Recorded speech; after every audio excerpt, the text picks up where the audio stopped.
Magandang araw po sa inyong lahat. Lalong-lalo na po sa inyo, Sir Blair. At ganoon na rin po sa inyong mga masusugid na taga-suporta.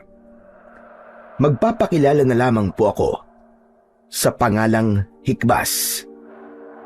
Ang kwentong ibabahagi ko po ay talaga namang hindi nyo aakalain na totoo pala dahil puno ito ng misteryo. Ang pakikipagsapalaran. Nangyari po ito nung ako ay nasa edad 31 pa lamang. Mga kaibigan at mga taong rumerespeto na lang ang meron ako. Dahil matapos kong maging isang ganap na mahusay na albularyo, ay nawala na lang ng parang bula ang tatay ko na isa din sa mga ginagalang na albularyo. Nang dahil din sa mga nilalang ng dilim. At simula noon ay nanirahan na ako malayo sa mga kabayan. Pero kahit na ganun ay nagpapatuloy pa rin ako sa panggagamot at sa pagtulong sa mga taong nangangailangan, tulad ng mga sapi at mga panggugulo ng mga iba't ibang lamang lupa. Ngunit akala ko ay hanggang doon na lamang ako. Pero dumating ang isang bagay na kinatatakutan ko, at doon na po nasubok ang kakayahan ko. At muli po, ako po si Hikbas. At ito ang aking kwento. Magandang umaga sa iyo, Hikbas. Magandang umaga rin. Bakit parang ang aga niyo yata ni Julian?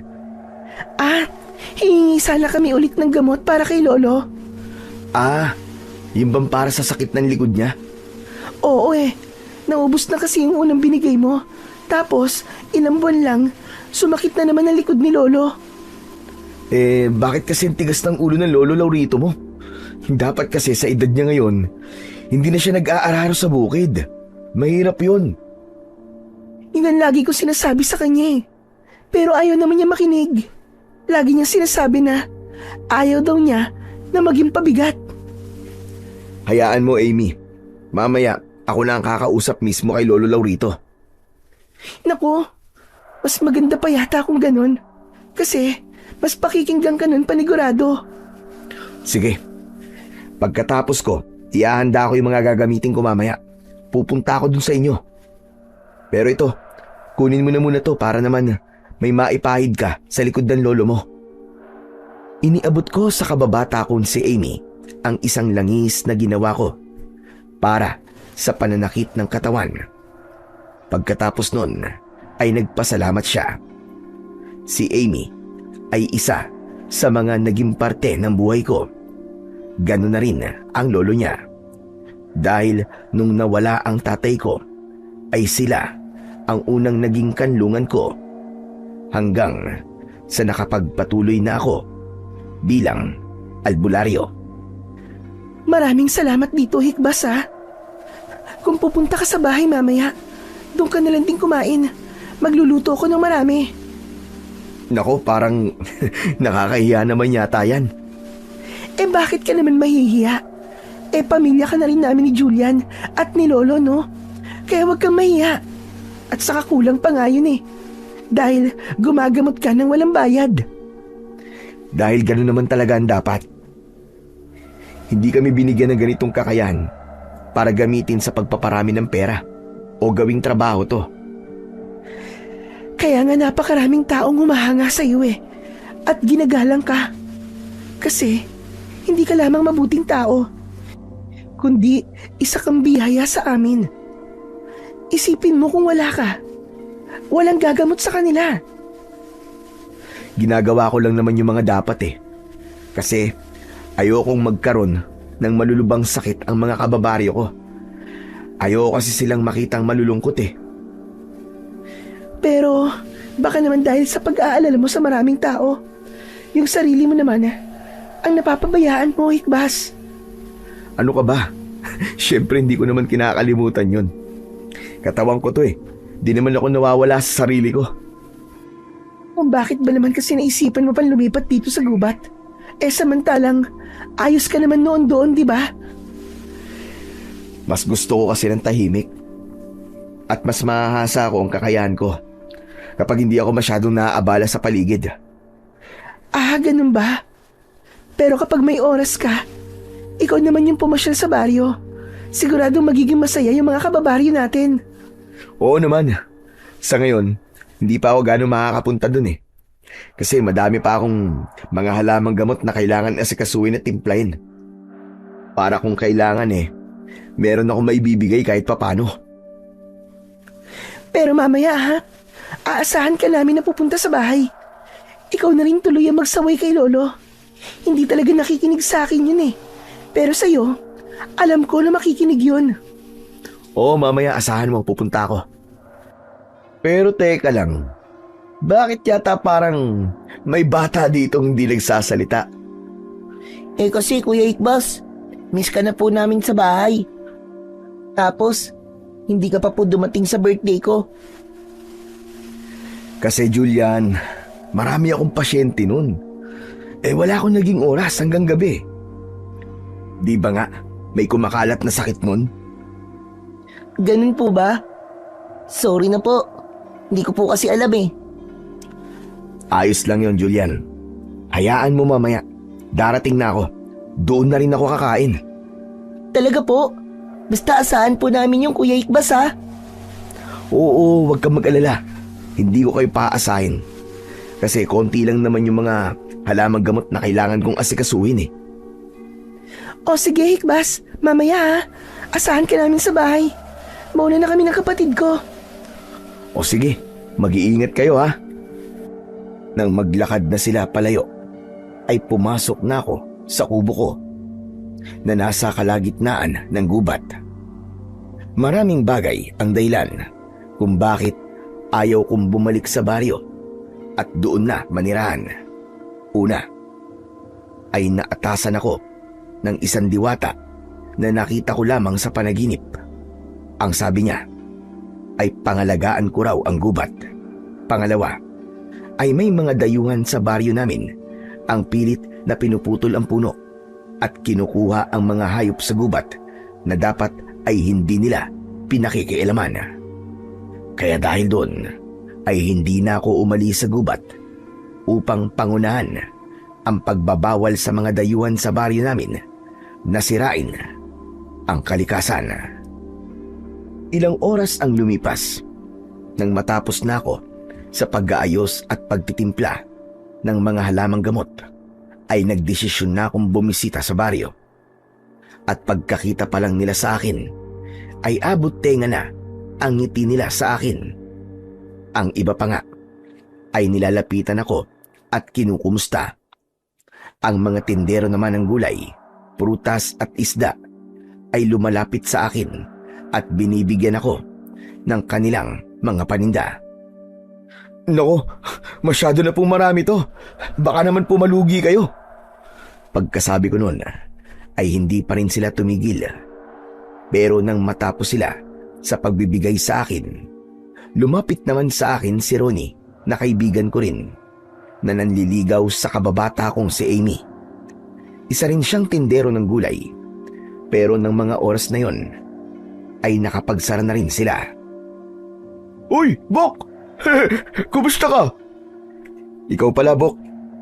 Kumusta na? Ayos lang naman, Bok. Ngayon ka lang namasyal dito sa baryo Palagi ka yatang abala. Oo kailangan Kasi naman madaming nagkakasakit. At minsan, may mga ginugulo ng mga lamang lupa o masasamang espiritu. Kaya kailangan ko talagang manatili sa bahay. Bakit kasi doon ka pa sa gitna ng gubat tumira? Ang ayos-ayos mo na nga dito May dahilan ako, Bok, na ako lang ang dapat nakakaalam. Grabe, ang hirap palang maging albularyo, no? Hindi naman, lalo na kung mahal mo ang iyong ginagawa. Pero mahirap talaga siya, Bok. Kasi baka tumanda ka na lang ng binata kasi lagi ka na lang nandoon Tapos hindi ka pa lumalabas. Wala namang problema yun Ang mahalaga naman sa akin marami ako natutulungan. Paano ka naman, Bok? Anong paano ako? Kapag tumanda kang walang asawa at anak, di kawawa ka. Walang mag-aalaga sa'yo. Marami pa namang panahon para dyan. At saka, wala pa naman akong balak na mag-asawa Uy, di ka na bata. Medyo matanda ka na rin. 31 years old ka na rin Baka mamaya dahil wala kang balak mag-asawa, di ka na talaga makakilala ng taong magbibigay sa'yo ng saya at pagmamahal. Ayos lang, ano ka ba? Alam ko naman na mahal ako ng lahat ng tao sa baryo Di naman siguro nila ako pababayaan pagdating ng panahon. Sa bagay, madami ka nang natulungang mga tao, tulad ko. Kaya huwag kang mag-alala. Hindi ka talaga namin pababayaan. Kaya nga masaya na ako kahit walang asawa. Kasi, nandiyan naman kayo mga kaibigan at kababaryo ko. Tayo-tayo lang din naman ang magtutulungan. Tama ka dyan, Bok. Hindi mag-iiwanan. Ay, siya nga pala. Saan ka ba pupunta? Doon. Kila Lolo Arturo. Aba, tama-tama pala. Doon din ako papunta Parang alam ko na to Hindi ka pa rin ba sinasagot ni Amy? Oo, Bok.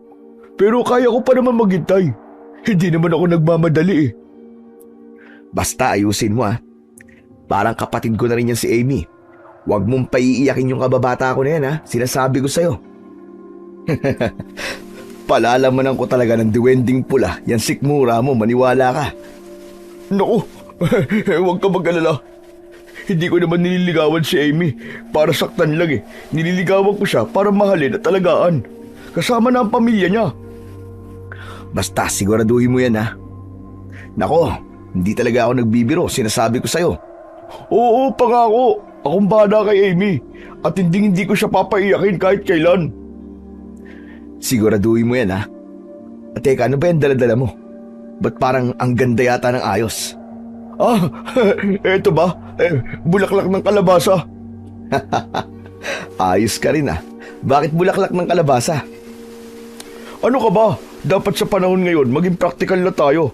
Kasi kung ibibili ko pa siya ng rosas o di kaya ng mamahaling bulaklak, di naman niya yung magagamit Di rin naman niya makakain. Kaya ito na lang. Bulaklak na, ulam pa. O di ba? Ayos talino mo Talagang in love ka nga. Tsaka, hindi ka naisip bata. Siyempre naman. At saka, ayaw niya rin kasi. Nagastos ako ng gastos. Kaya gumagawa ako ng paraan. Kahit di ako gumastos, mapapangiti ko naman siya. O di ba? Aba, bilib talaga ako sa'yo. Teka. Baka naman konti lang yan. Ano ka ba? Kita mo naman Boko. Sobrang laki ng dala kong dyaryo. Halos kasing laki mo na nga At saka maganda pa dito. Ready to cook na. Kasi malinis na. Aba, ayos nga. Pero baka akala mo masyadong walang effort Kanina ko lang pinita sa mga bulaklak na to. Doon sa taniman namin ng kalabasa. Tapos, pinili ko talaga yung magagandang bulaklak. Para naman hindi siya madismaya. At para mas maganda, inayos ko yan. May isang kalabasa pa sa gitna. Patingin nga ako. Ipinakita sa akin ng kaibigan kong si Ronnie ang bouquet ng bulaklak ng kalabasa. Namangha ako dahil kahit simple ay masasabi talagang pinaghirapan yon. Dahil ang ganda ng pagkakaayos ng bulaklak at ng bunga nito sa gitna. Wow! Ayos, Bok, bilib talaga ako sa'yo. Imposibleng hindi pa yan tanggapin ni Amy. Mapapasaya na siya. Mabubusog pa siya. Siyempre naman. Kita mo lang akong ganito. Ibang-iba talaga ang tama ako sa kanya Kahit naman di mo sabihin sa akin 7 taon na rin nung nag-umpisa ka manligaw. Pero hindi ka nagsasawa. Ang lakas mo. Ganun talaga. Kahit ilang beses niya na akong tinanggihan, hindi pa rin ako susuko. Tsaka, hindi naman ako magtatagal sa panliligaw sa kanya kundi ko siya talaga totoong gusto. Oo na. Ikaw na ang in love. Kapag ikaw ang nakaranas ito, sinasabi ko sa'yo, lalapit ka sa akin. Tapos sasabihin mo na, Uy, Bok, ganito pala ma-in love. Kala mo Sus, malayo, Bok. Ang priority ko sa ngayon ay ang mga tao dito at hindi yung love life na yan. Okay, sabi mo eh. Ay, Bok, teka. Ikaw ba kapag kausap mo si Amy, ganyan ka rin ha? Hindi pa kasi kita harap-harapang nakikitang nanliligaw sa kanya eh. Oo naman. Kung paano ako makipag-usap sa'yo, ganun rin ako. Ang angas mo naman. Siyempre, ako pa ba? Maangas talaga to, no? Napangiti na lang ako sa mga huling sinabi ng kaibigan ko. At ilang minuto lang din ang nilakad namin at narating na rin namin ang bahay nila Amy. Pagdating doon, nauna pa nga sa pagkatok si Ronnie. Ngunit nang buksan yun ni Amy, ay hindi ito makapagsalita. Oh, nandiyan ka na pala, Hikbas. Tsaka kasama mo pala si Ronnie. Halika kayo, pasok kayo. Salamat, Amy. O ano, tara Ronnie. Ngunit paglingon ko sa kaibigan ko, namumutla ito na para bang umurong ang dila nang makita si Amy. Hoy, Ronnie, ano nangyayari sa'yo? Bakit tulala ka? Pasensya na. Amy, ang ganda mo naman ngayon. Eto flowers for you.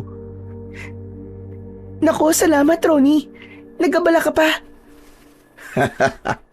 Sabi ko na nga be, maangas pala ha. Pagpasok namin sa loob ay nandun sina Lolo Lorito at Julian na nanonood ng telebisyon.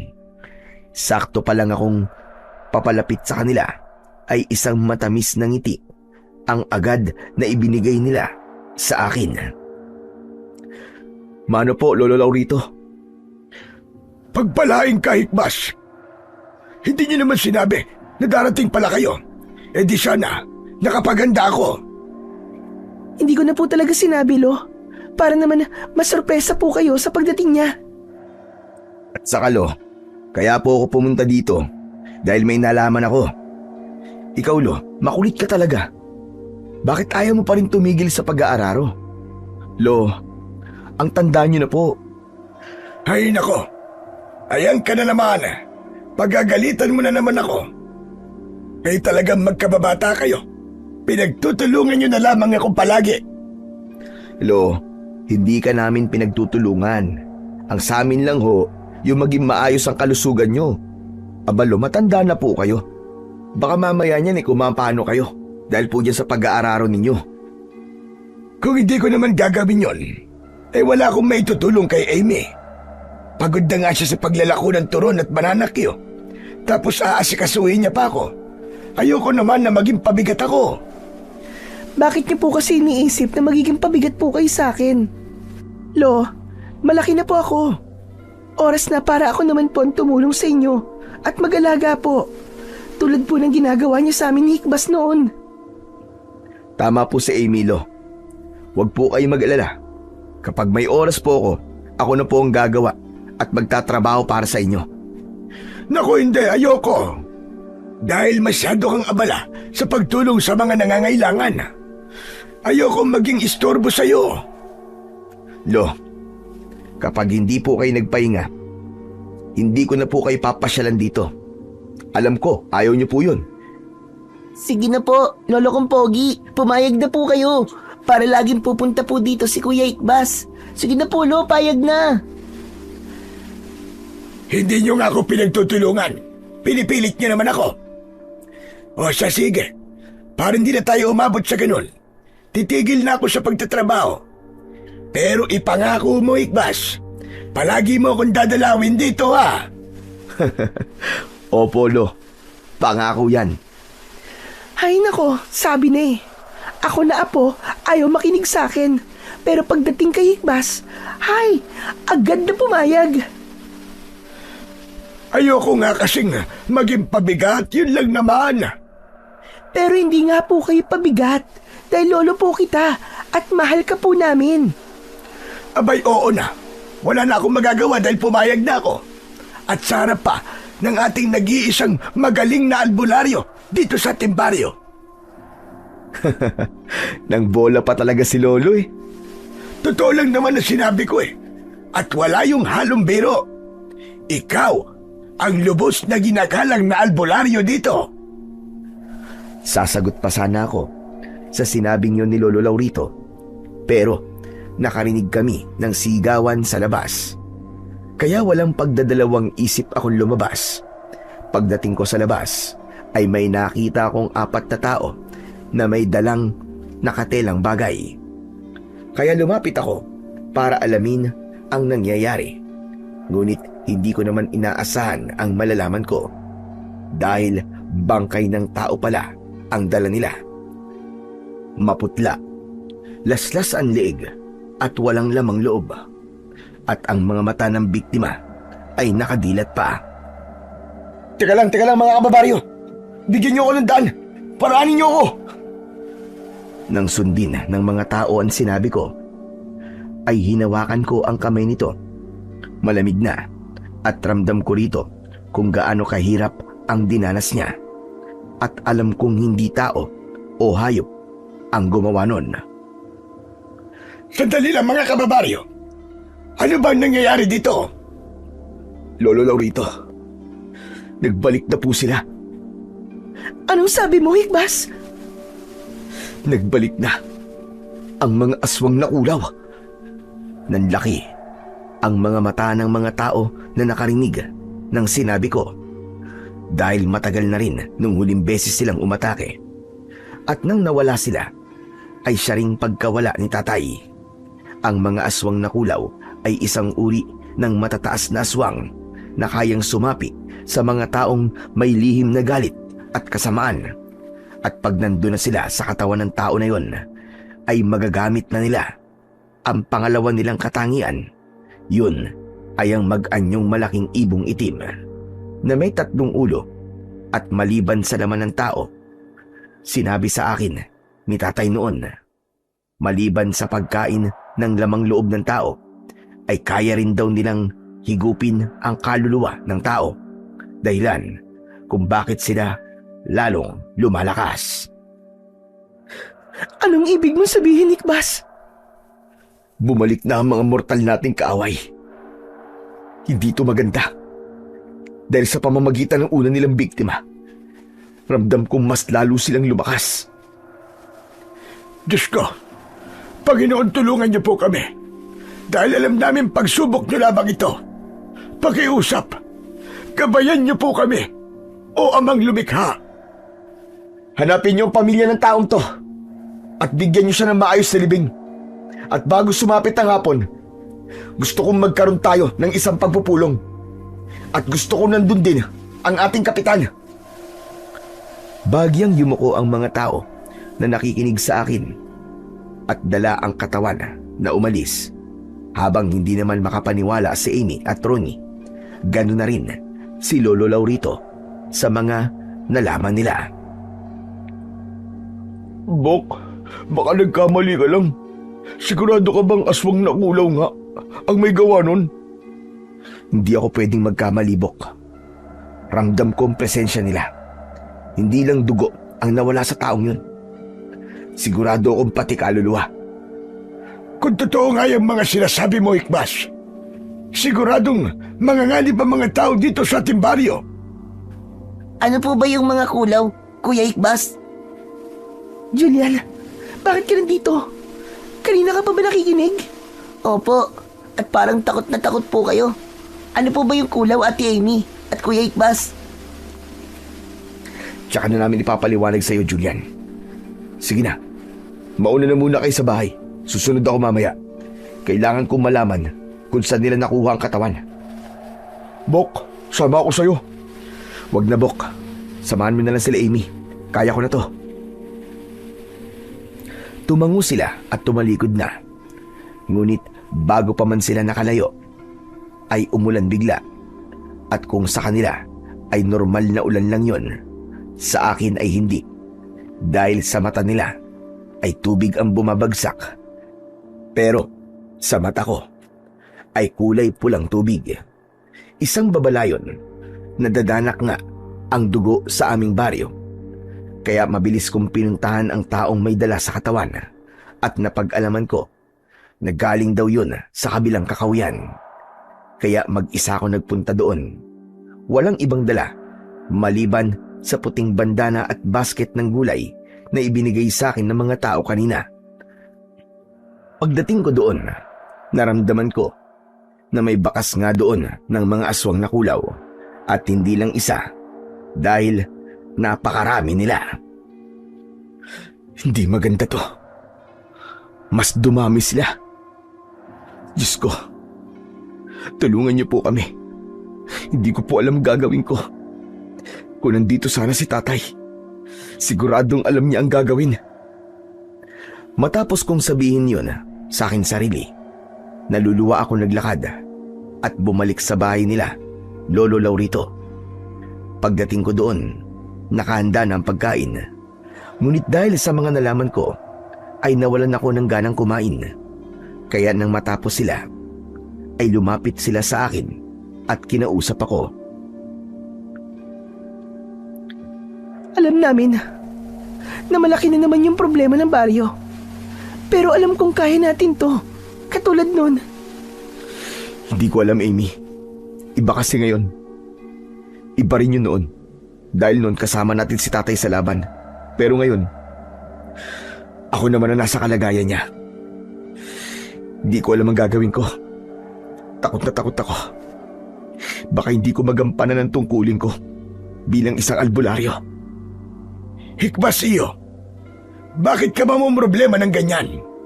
Isa kang albularyo at hindi isang manunugis o antingero. Kahit nalo, si tatay nga ganun rin naman eh. Pero nagawa niyang maalis yung mga salot na yun sa baryo. Paano kung di ko magawa yun? Baka madismaya yung mga taong naniniwala sa akin at ginagalang ako. Bok, di ka naman nag-iisa eh. Mula nang malilit tayo, hindi ka namin iniwan. Huwag ka mag-alala, Bok. Hindi ka namin iiwan hanggang ngayon. At kasama mo kami sa magiging panibagong laban mo. Tama si Ronnie Hikbas.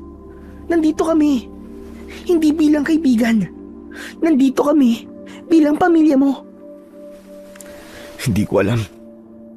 Pero natatakot pa rin ako. Lalo na sa mga nalaman ko.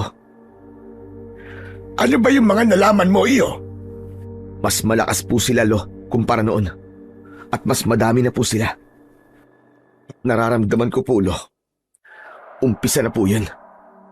Anong ibig mo sabihin sa umpisa na? Yung taong pinatay po nila, Lo. Hudyat po nila yon sa muli nilang pagbabalik. Kaya, Lo, natatakot po ako. Dahil hindi pwedeng masira yung pangalan ko kapag hindi tayo nagtagumpay sa magiging laban natin sa kanila. Natatakot ako na baka maraming mamatay at mawalan ng mga magulang at mga anak. Hindi namin nahayaang mangyari yung Bok. Nandito kami. At handa kami tumulong sa'yo. At kung inaalala mo pangalan mo, hindi yan masisira sa baryo, Bok. Dahil alam lahat ng tao dito kung gaano mo sila kagustong matulungan. Totoo yun, Hikbas. Dahil hindi mo alam kung gaano ka kamahal ng mga tao dito. Kaya maniwala ka. At kagaya ng tatay mo o kahit na ikaw, handa naming isakripisyo ang mga buhay namin para sa mahal nating baryo. Totoo mga sinasabi nila, Hikbas. At kung dito na rin naman matatapos ang buhay ko, ay tatanggapin ko. Dahil matanda na ako. Salamat. Salamat po sa inyo. Pinagagaan niyo po ang loob ko. Pangako, gagawin ko ang lahat para sa baryo natin. At sa mga naninirahan dito. Wala yung Bok. Hindi mo lang kami kaibigan. Pamilya na rin tayo. Yan ang tatandaan mo. Salamat, Bok, ah. Ay teka, bago ko nga pala makalimutan. Kanina ko pa pala dala tong basket. Sa inyo na lang to. Pupunta pa ako sa pagpupulong. Sasama ako, Bok. Ako rin, Hikbas. Hindi naman ako magpapaiwan dyan. Sasama na rin ako. Paano po ako, Ate Amy? Matulog ka. Ang pagpupulong na pupuntahan namin ay hindi para sa mga bata na katulad mo. Pero Gusto ko rin po sumama eh. Hayaan mo na siya, Amy. Mas maganda nga na habang bata pa siya, ay alam niya na ang mga totoong nangyayari sa baryo natin. Ay nakong bata ka. Pasalamat ka. Nandiyan ang Kuya Hikbas mo. Kuya Hikbas oh, si ate kukurutin ako. Amy, hayaan mo na siya. May karapatan naman siya eh, dahil tao siya at nakatira siya sa baryo natin. Tumahimik na lamang sila sa mga huli kong sinabi at binitiwan ko na noon ang kanina ko pang hawak na basket na may iba't ibang laman na gulay at kasama ang pangalawa kong pamilya ay sama-sama kaming nagtungo sa pagpupulong. Pagdating namin sa plaza ay puno na ng mga tao at nandun na rin ang kapitan. Pag-akyat ko pa lang sa hagdan ay nagsigawan na kagad ang mga tao.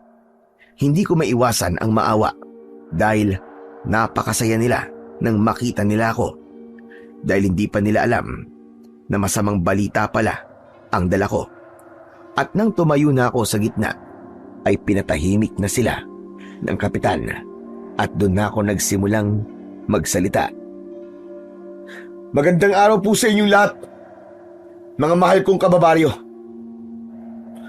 Nandito po ako ngayon upang iparating sa inyo ang isang balita na hindi niyo po aakalain. Dahil ang baryo po ay haharap na naman sa panibagong laban. Nagbulungan ang mga tao sa mga sinabi ko at bumakas sa mga itsura nila ang pagtataka. Oo mga kababaryo, alam ko pong magugulat kayo. Dahil mga kababaryo, isang masamang balita po ang dahilan ng pagparito ko. Dahil nagbalik na po ang mga kulaw. Nang marinig nila ang mga huli kong sinabi ay natakot sila. Ramdam ko yun habang ang iba ay hindi makapaniwala. May ilan pa nga ang nahimatay. Kabilang naroon ang mga matatanda na nakaligtas noon sa pag-atake ng mga aswang na kulaw. Gusto ko pong lahat kayo ay pansamantalang maninirahan sa gubat kung saan ako nakatira ngayon. Nagtaka ang mga tao sa sinabi kong yun. Kaya may isa sa kanila ang nagsalita. At ayon sa kanya ay mas mapanganib sa gubat dahil doon mas kayang manirahan ng mga aswang. Huwag po kayo mag-alala. Ang gubat na yon ay hindi katulad ng mga pangkaraniwang gubat. Makakaasa po kayo na kahit isa po sa atin ay hindi masasaktan. Maliban na lang kung lalabas kayo sa gubat kapag gabi. Kapag sa araw naman ay pwede kayong bumalik sa mga kanya-kanya nyong mga bahay. Pero sa gabi, mas maganda po kung doon kayo sa gubat na sinasabi ko. Bok, sigurado ka ba dyan sa sinasabi mo? Oo, Bok. Tsaka ako na ipapaliwanag sa inyo kapag natapos na itong pagpupulong. Sige, Bok. At idagdag ko pa na bukas rin ay gagawa tayo doon ng mga pansamantalang mga kubo. Kailangan sa loob ng 3 araw ay tapos na yon. Dahil ramdam ko sa hangin at lupa na malapit na ang muling pag-atake. Sa mga huli kong sinabi ay walang pag-aalinlangang pumayag ang mga tao sa mga gusto ko. Kaya nang matapos ang pagpupulong ay kinausap ako ng kapitan at nagpasalamat ito dahil kung wala raw ako ay hindi nila malalaman na nanganganib na pala ang buhay nila. Wala po yung kapitan. Mula po nung mawala si tatay ay nangako ako bilang albularyo na gagawin ko ang lahat. At kahit hindi ko kaya, kakayanin ko. Dahil sa mga sinabi ko, ay humingi ng yakap si kapitan at maya-maya lang ay nagpaalam na ito. Doon naman ako pinuntahan ni na Lolo Laurito kasama si Amy, Julian at Ronnie. Bok, tungkol dun sa kanina. Bakit sa gubat dapat tumira pang samantala? Eh di ba, mas mapanganib nga kung doon. Ngayon sasabihin ko na. Matagal ko nang alam na hindi basta-basta ang gubat na yon. kaya niya tayong protektahan kung sakali. Ha? Ano bang ibig mo sabihin? Maiwaga yung gubat na yun, ganun? Tama ka, Ronnie, natumbok mo. At sa palagay ko, lahat ng mga nilalang sa liwanag na naninirahan doon ay matutulungan tayo. Ika, anong ibig mo sabihin? May mga bagay akong alam na hindi nyo alam. At may mga bagay akong nakikita na hindi nyo nakikita. Kaya kahit sabihin ko pa sa inyo, ay hindi nyo rin maiintindihan. Eh kung ganun, ipaintindi mo sa amin. Amy, Apo, kahit sabihin niya pa sa atin yon, hindi rin naman natin makikita. Mas maganda kung pagkatiwalaan na lamang natin siya. Lo, Bok, Amy, Julian, magpapaalam na ako. Magkita-kita na lang tayo bukas.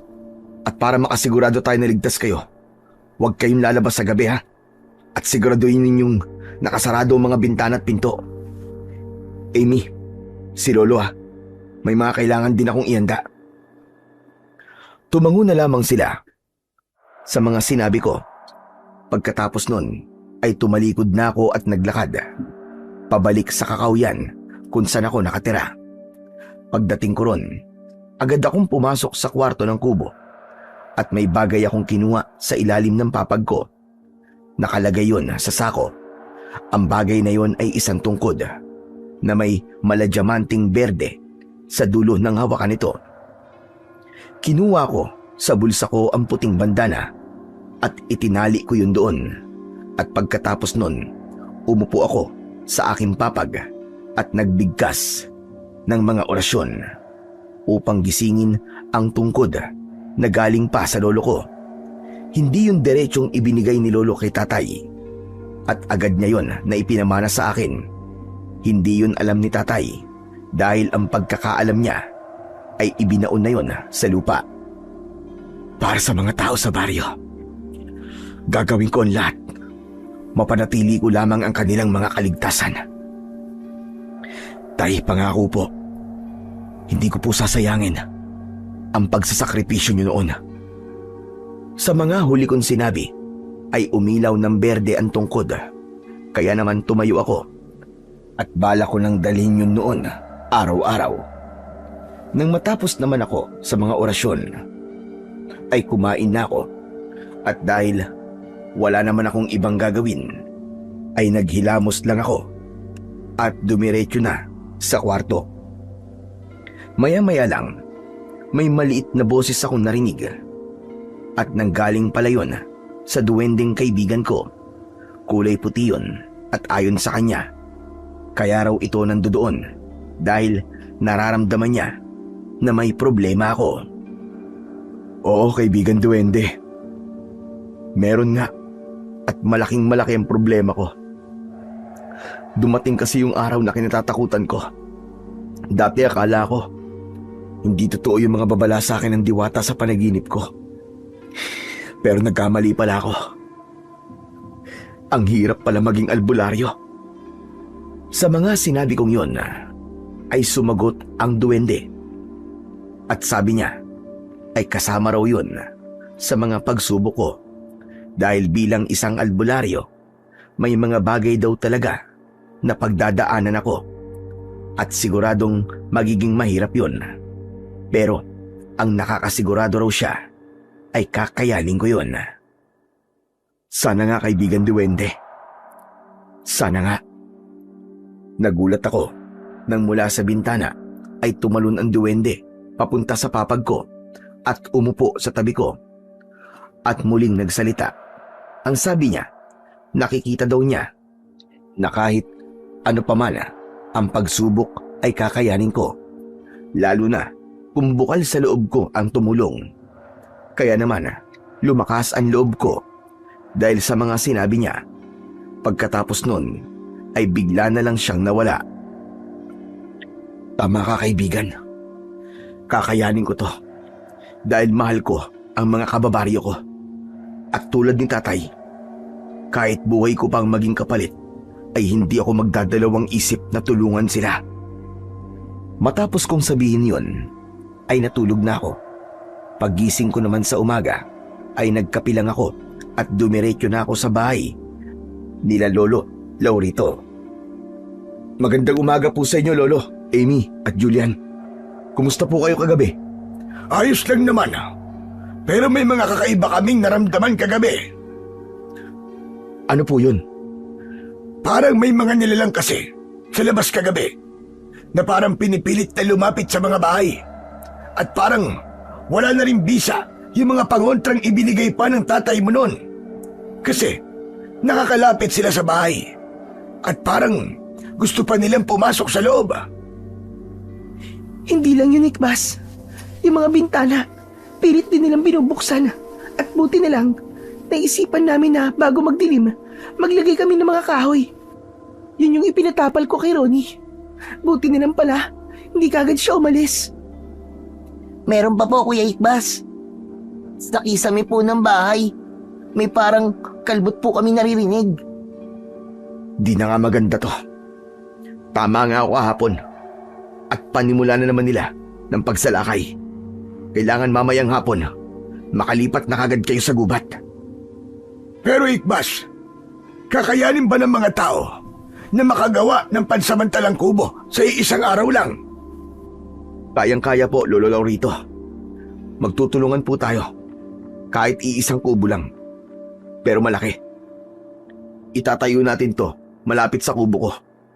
Basta yung malaki, yung kayang magkasya ang mga tao. Ayokong tulad nun ay maraming mamamatay. Ayokong makasaksi ulit ng mga bagay na nangyari noon. Kung ganun, kailangan na nating ipaalam sa mga kababaryo natin na ngayon pa lang makapag-umpisa na tayo. Sige, maghiwa-hiwalay kayo. Kung pwede, humingi na rin kayo ng tulong kay Ronnie at sa nanay niya. At para mapabilis kayo na ipaalam sa mga tao ang plano ko, sabihan niyo rin si Kapitan para makasama ang mga tanod niya. Kuya Ikbas, ako na po pupunta sa barangay para makapag-umpisa na po sila Ate Amy. O sige, mabuti pa nga, Julian. O siya, mauuna na muna ako. Babalik muna ako sa kakauyan. Kailangan ko magpaalam sa mga nilalang sa gubat. Napuputol tayo ng iilang puno at kawayan. O siya, sige Ikbas. Isang oras lang at nandun na kaming lahat at wala kaming iiwan maski isa. Hinawakan ko ang balikat ni Lolo Laurito at tumango na lang sa mga huli niyang sinabi. Pagkatapos ay mabilis akong naglakad pabalik sa kakauyan. Nang makarating ako, sa bungad pa lang ay lumuhod na ako at ipinagpaalam na nga ang mga gagawin namin. Maya-maya lang ay nagsilabasan ang iba't ibang uri ng mabubuting elemento, lamang lupa at mga gabay ng liwanag. Hindi sila nagsalita, ngunit ngumiti sila. Kasabay nun ang malakas na hangin at naramdaman kong yun ang tugon nila. At pumapayag sila sa mga ipinagpaalam ko. Nagpasalamat naman ako at muli nang tumayo. Bagya pa akong yumuko bago sila ulit mawala sa paningin ko. At pagkatapos nun, hinintay ko na lang ang mga tao. At mahigit isang oras lang ang lumipas ay dumating na silang lahat. Maraming salamat po mga kababaryo at nakinig po kayo sa akin. Nalaman ko kagabi na may gumugulo sa bawat bahay. Kailangan na natin magawa ang magiging pansamantalang tirahan ninyo. Habang nandito pa rin ang mga halimaw na kulaw. Kailangan na natin mag-umpisa.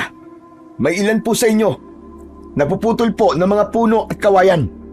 At ang iba naman po ay mangunguha ng mga talahib na gagawin natin silungan.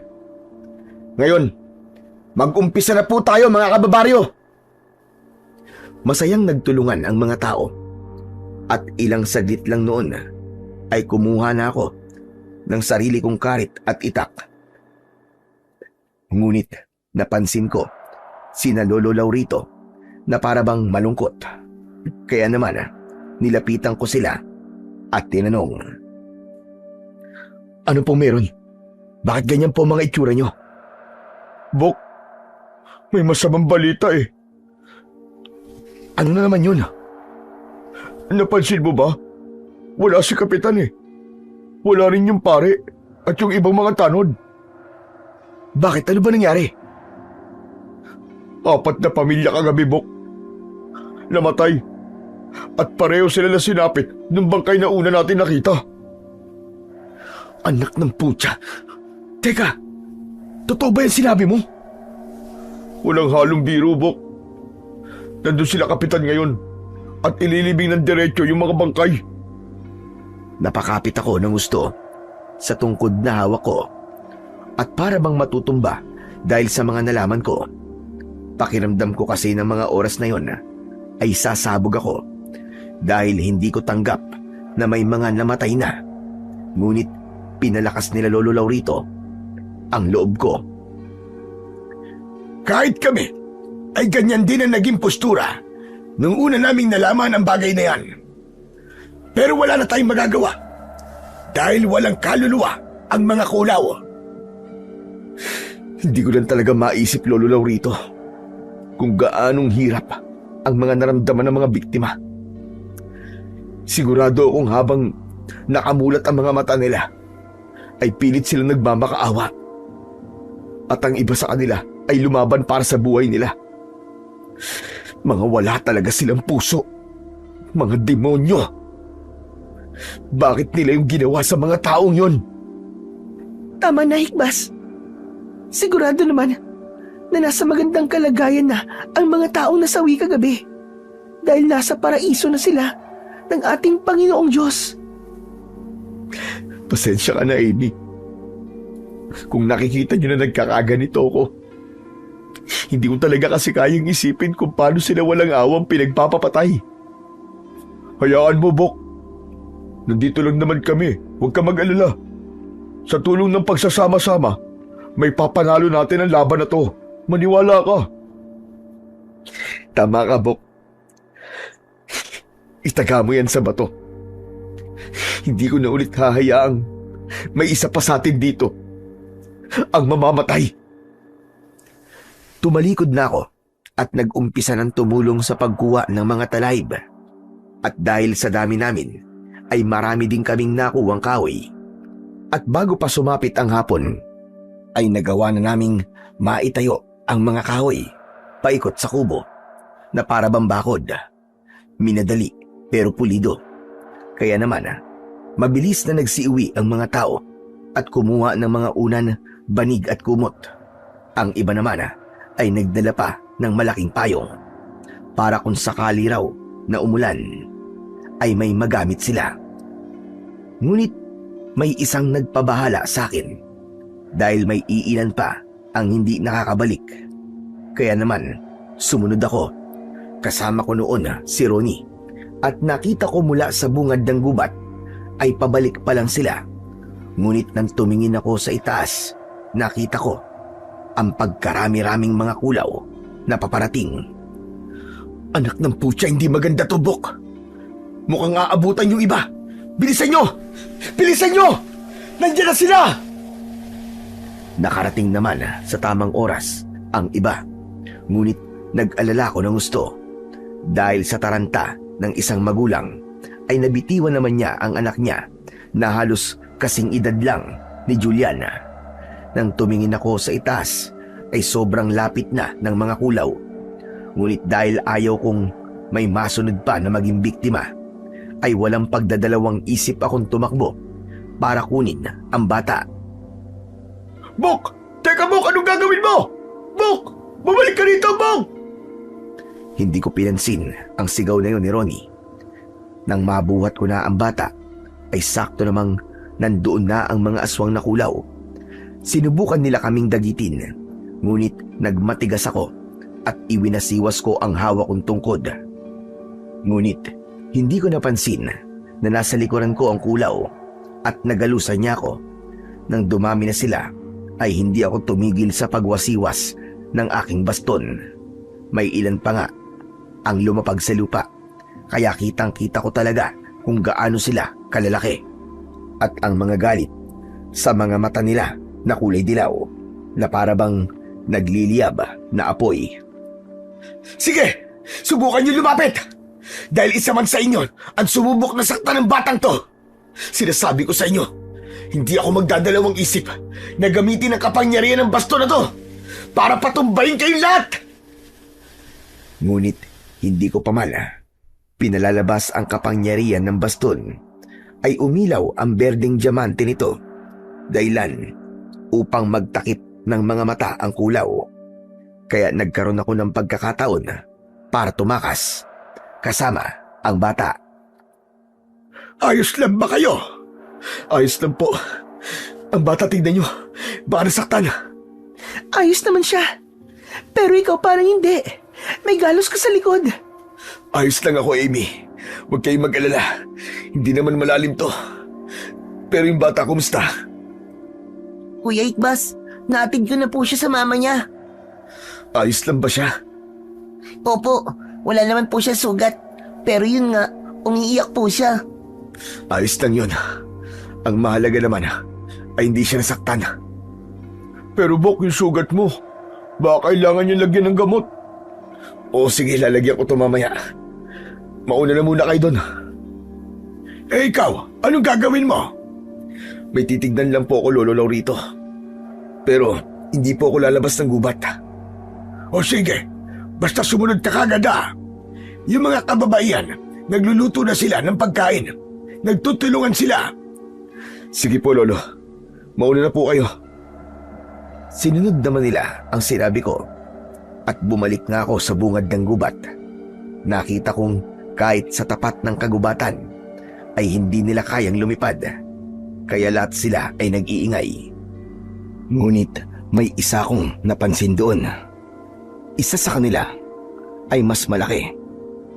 Ang kakaiba pa sa gitna ng dalawang ulo ng ibon ay may ulo itong parang sa tao at nakatingin ito diretso sa direksyon ko. Pero hindi ko na yon pinagkaabalahan pa at bumalik na rin ako kagad sa aming kuta. Oh, nandito ka na pala, Bok. Kumain ka na muna. Sige lang, mamaya na ako. Hindi pa naman ako nagugutom eh. Pero samahan mo muna ako sa loob ng bahay. Papalagyan ko lang ng langis ng bayabas ang likuran kung may galos. Sige, Bok. Nandun na rin sa loob sila Tatay Laurito. Doon ko sila sa sala pinahiga eh, para hindi sila ganong lamukin. Tama yun. Si Lolo at Julian. Malagang hindi sila lamukin. O di kaya matulog dito sa labas dahil mahihina ang resistensya nila. Pero Bok, maisingit ko lang. Kinakabahan ako sa ginawa mo kanina. Yun ba? Pasensya na. Ayoko lang kasing makasaksi nang may masasaktan pa. Pero sigurado ako, gagawa ng paraan yung mga lintik na kulaw na yun. Makakuha lang ng taong makakain nila. Kaya kailangan kong alamin ang mga magagamit na sandata para sa mga jablong yun. Teka, yun ba? May nabanggit doon sa akin ng lolo mo. Nagpapakwento kasi ako noon para makatulog ako. Alam mo naman, bata pa, di ba? Siyempre, mahilig talaga dumiskubre ng kung ano-ano. Ayon sa kanya, kailangan daw yung mga itak ay may basbas ng isang malakas na albularyo. Pero maliban doon, wala na akong alam. Isa naman tayo hahanap ng isang malakas na albularyo. Baka naman pwede ka na. Malakas ka naman eh. Nakita ko nga yung ginawa mo kanina eh. Gamit yung tungkod mo. Pero hindi ko alam kung paano ko nagawa yun eh. Pero baka pwede natin subukan. Basbasan mo ang lahat ng sandata ng mga tao. Baka hindi gumana eh.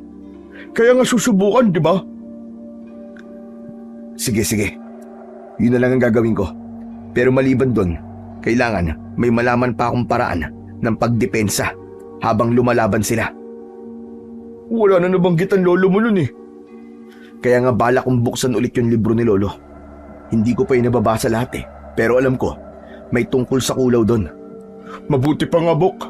Baka may naisulat ang lolo mo doon tungkol sa pagdepensa laban sa mga kulaw na aswang. Sige, sandali lang ha. Hintayin mo lang ako dito. May kukunin lang ako sa loob. Sige, Bok. Dahan-dahan ka lang dyan sa sala ha. Tulog na sila eh. Tumango na lamang ako sa sinabi ni Ronnie at mabilis na akong pumasok sa loob ng kwarto ng kubo. Pagdating ko doon ay yumuko ako at may kinapa sa ilalim ng papag ko. Maya-maya lang, may nakapa akong libro at kinuha ko yun. At dahan-dahan naman akong lumabas at bumalik kung nasaan si Ronnie. Bok, ano ba yung dala mo? Libro, Bok. Dito lahat nakasulat ang mga bagay na nangyari noon kay Lolo. Bilang isang albularyo na mananabas. Baka may ilan siyang nasulat dito tungkol sa mga kulaw. Tinignan lang ako ng kaibigan ko ng mga oras na yon. At huminga lamang ako ng malalim at inumpisahan ko ng buksan ang lumang libro ni Lolo. At pagkatapos nun ay nag-umpisa na akong nagbasa. Ngunit akala ng kaibigan ko ay nagsasalita lang ako ng mag-isa. Ha, Bok? Teka, ba't nagsasalita ka mag-isa? Ano nangyayari sa'yo? Teka, Bok, hindi ba nakikita yung mga binabasa ko? Hindi eh. At saka, blanco lang lahat ng bawat pahina eh. Teka, Bok, ibig mong sabihin, hindi mo nakikita yung mga nakasulat dito? Eh, di ba sulat yung sinasabi mo? Eh, wala nga kahit isang patak ng tinta dyan eh. Anong sulat ang pinagsasasabi mo, Bok? Doon ko naintindihan na hindi makikita ng mga ordinaryong tao ang mga liham o likha ng mga albularyo. Kaya ako lang ang nakakabasa at nakakakita nun. Ngunit hindi ko na yon pinag-aksayahan pa ng panahon. At nagbasa na lang ako.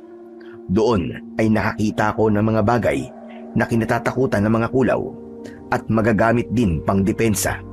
Yun ay ang sulo o apoy sa dulo ng kahoy. Kaya hindi na ako nagdalawang isip at sinabi ko yun sa kaibigan ko. At kinabukasan ay ipinaalam ko na rin yun sa lahat ng mga tao. Totoo bang simpleng sulo lang ay matatakot na sila? Hindi yung literal na takot.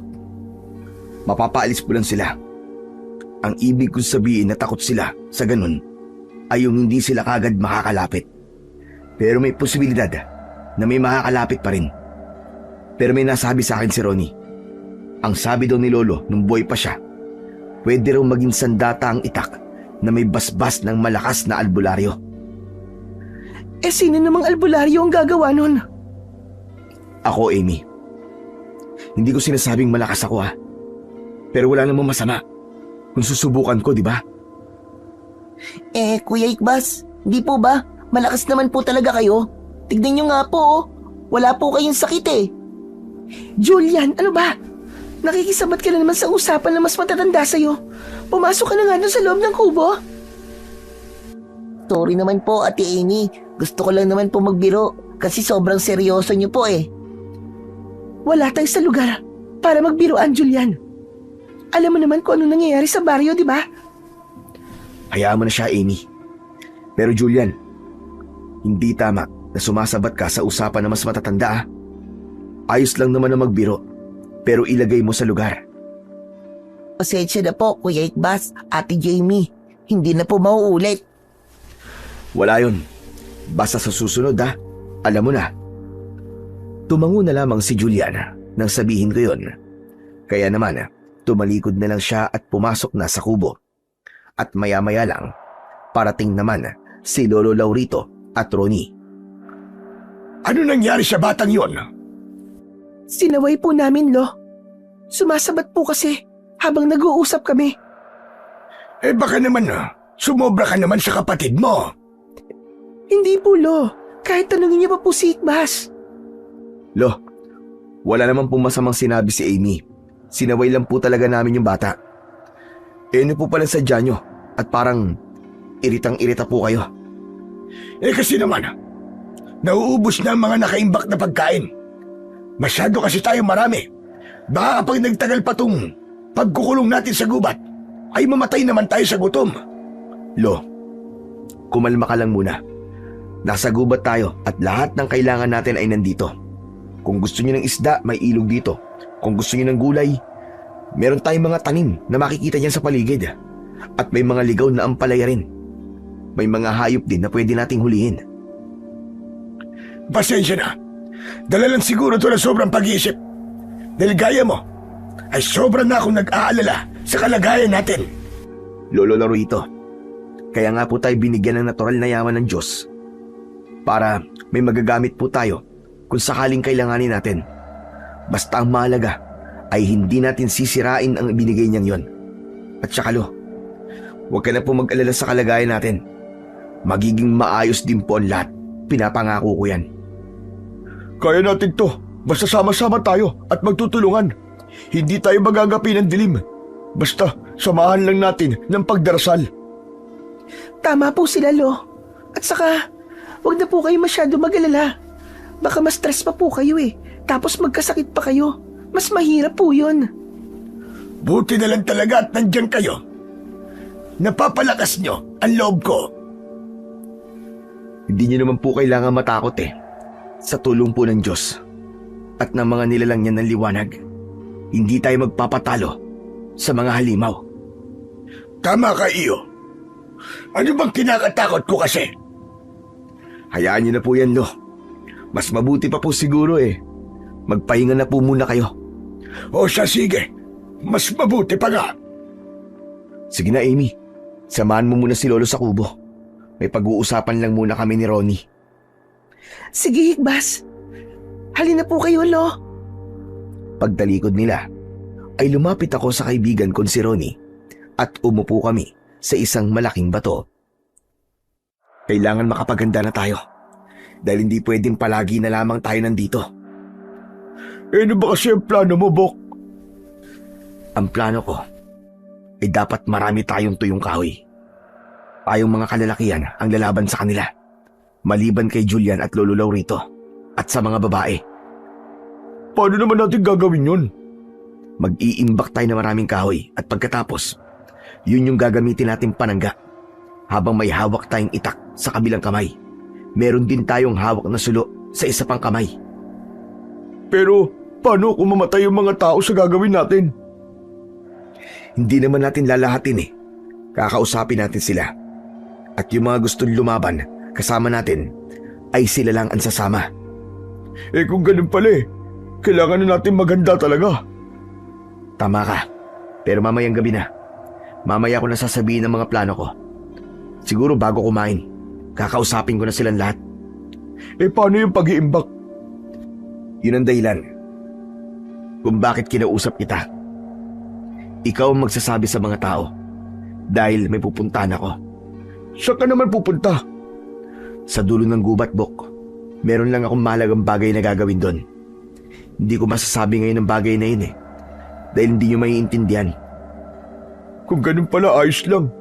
O sige, kung ano man yung mahalagang bagay na yan, eh gawin mo na. Ako nang bahala sa mga tao dito. Sige, Bok. Mauuna na ako.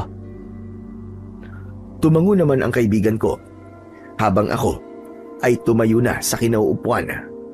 Nang makita kong naglakad na siya, ay nag-umpisa na rin akong maglakad. Pagawi sa mas masukal na parte ng gubat. Hindi yun gaano nalalayo sa kubo ko at pagdating ko doon ay lumuhod ako at nagdasal. Pagkatapos nun, umusal ako ng salitang Latin hanggang sa napalabas ko na ang iba't ibang uri ng diwende, puti at berde. Humingi ako ng gabay sa kanila para lalo akong lumakas at mabigyan ako ng basbas. Ang lahat ng mga itak ng mga taong sasama sa pakikipaglaban sa mga aswang na kulaw. At nang natapos ko doon, ay umuwi na ako at nakita ko ang lahat ng mga tao doon na nakahanda na para sa gagawin nilang pag-iimbak ng mga kahoy. Oh, nandiyan ka na pala, Bok. Oh, kadarating ko lang. Teka, saan ba kayo pupunta? Mag-iimbak na kami ng mga kahoy. Tapos yung mga babae naman, hahanap ng mga ligaw na gulay para mamayang gabi. Kung ganun eh, sasama ako. Ikaw ang bahala, Bok. Teka, si Lolo ba nasan? Nandun sa may bahay. Hindi ko naman sila pinasama eh. Mas maayos nang nandito na lamang sila. Sige, huwag na tayo magkaksaya ng oras. Siguro naman, magiging maayos na sila rito. Hindi naman basta-basta nakakalapit ang mga aswang sa gubat eh. Eh paano pala? Yung sasabihin mo sa mga tao, Bok? Mamaya na lang siguro pagbalik natin. O sige, gano'n naman pala eh. Tara na. Kasama ang mga tao sa baryo, ay kanya-kanya kaming pangungulekta ng mga tuyong kahoy.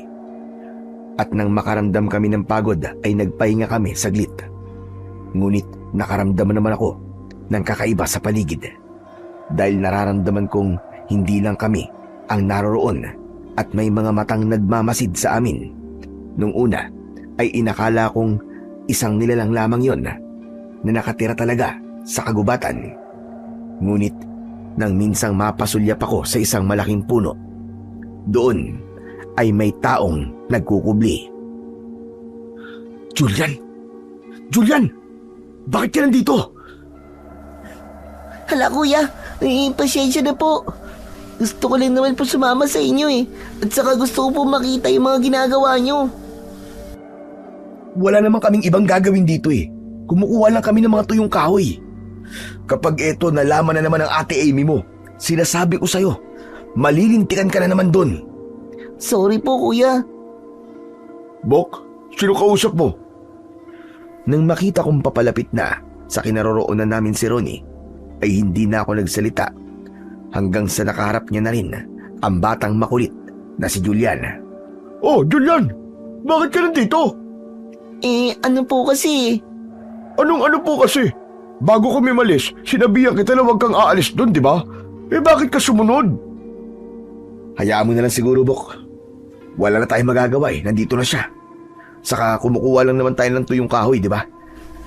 Hayaan mo na siyang tumulong. Anak ng, napakakulit kasi ng batang to eh. Sinabihan ko na yan kanina na huwag na sumama eh. Kasi wala kang kasama sina Amy at si Lolo sa bahay. Hayaan mo na, Bok. Ganyan naman talaga kapag bata. Madaming gustong madiskubre sa buhay.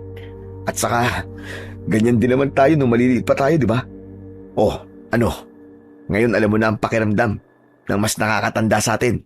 Nung panahong tayo pa ang pinagagalitan. Ibang usapan naman kasi yung Bok. Ikaw talaga o naisingit mo pa yun? Hindi ko yun isinisingit. Pinapaalala ko lang na dumaan din tayo sa pagkabata. Kaya hindi mo dapat siya pagsabihan ng kung ano-ano. Tulad natin, balang araw, maiintindihan niya rin yung mga bagay na hindi niya dapat ginagawa. Ay nako, kaya di nagtatanda yung batang makulit na yun eh. Nakakakuha ng kakampi. Tingnan mo nga oh, pangiti-ngiti pa oh. Kutusan ko yan eh. Napasulyap ako sa tabi ko kung nasaan si Julian at doon nga ay nakita ko siyang nakangiti. Julian, hindi porke pinagbabawalan ko si Kuya Ronnie mo na huwag kang pagalitan, magsasaya ka na. Makikita mo, kapag hindi ka nagtino at palagi ka na lamang nagiging pasaway at nai-stress sa'yo si Lolo Lorito at Ate Amy mo, paluluhurin talaga kita sa munggo para magtanda ka. Kuya Ikbas, sorry na po. Promise po kuya, hindi na po ako magiging pasaway. Magiging masunurin na po ako. Dapat, totoo na yung sinasabi mo ha. Nako, alam mo naman kung gaano kahigpit ang Ate Amy mo. At alam mo rin siyang magalit. Opo, sorry na po talaga mga kuya. O sige. Tatanggapin namin yung paghingi mo ng pasensya ngayon. At total, nandito ka na rin lang naman. Tumulong ka na sa pagkolekta ng mga tuyong kahoy. Pwede ba yun? Opo kuya, masaya nga po kung makakatulong po ako. Tumango na lamang ako sa mga huling sinabi ng makulit na si Julian at sama-sama na kaming nagpulot ng mga tuyong kahoy. Naging maayos naman yon at nang mapansin naming puno na ang mga dala naming mga sako ay nagpasya na kaming lahat na umuwi. Pagdating namin sa kuta namin ay nagkanya-kanya na kaming hiwa ng mga gulay na lulutuin. Sakto na kaya mga gulay na to? Hindi kaya masyado tayo marami? Kung kulang man yan, pwede naman na hukayin na lang muna natin yung mga kamote ko. May laman na siguro yun. Kung kulang pa rin Amy, pwede namang umuwi muna ako. Marami namang stock si nanay ng gulay dun eh. Kesa naman masira lang, mas mainam na pakinabangan na lang muna natin, di ba? Ayos lang ba yun sa nanay mo, Ronnie? Siyempre naman, si nanay pa ba? Ayaw niyang magugutom yung taong magiging manugaw niya. Hoy, ano ka ba? Parang sigurado ka na magiging mag-asawa nga tayo balang araw ah. Tsaka, hindi lang naman para sa akin to, no? para sa lahat ng mga tao dito. Ano ka ba? Siyempre, kasama na rin sila doon. Teka nga. Ano yan? Magliligawan na lang ba kayo? O hahanap tayo ng paraan para pandagdag sa pagkain natin? Pasensya ka na, Bok. Ikaw naman siyempre, hahanap tayo ng paraan. Sakaling kaya kita dyan. Puro kayabang Sus, bitter ka lang. Kasi wala kang nililigawan dahil busy ka dyan sa pagiging albularyo mo. Sino naman nagsabi sa'yo? Kung gugustuhin ko, makakahanap kagad ako ng maliligawan. Sa gwapo kong to, huwag mo akong subukan.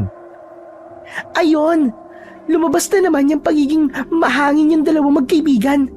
Hay nako, ewan ko sa inyo. Makaalis na nga at baka mahawa pa ako sa inyo. Hala siya, grabe naman siya sa makahawa. Para may nakakahawang sakit naman kami. Mayabang ka kasi, Bok. Nagsalita ang hindi. Ikaw nga tong piling pogi gwapo naman talaga ako Gwapo nga. Kaso, wala naman jowa.